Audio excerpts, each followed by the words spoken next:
I just want to show what sandpaper I'm using. Okay. And put my gloves back on. Make sure you keep my hands in the film.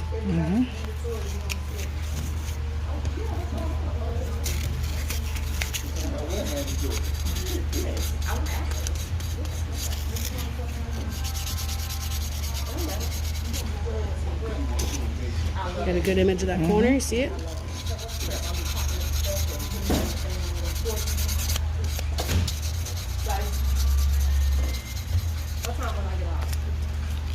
Hey.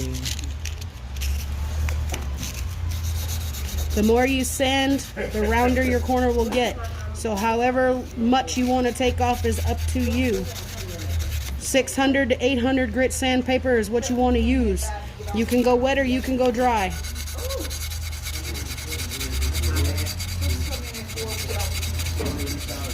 Always make sure you sand in front back direction, opposite of the glass. Do not go this way. You will chip the glass on the polish edge. Always go up and down from the glass itself.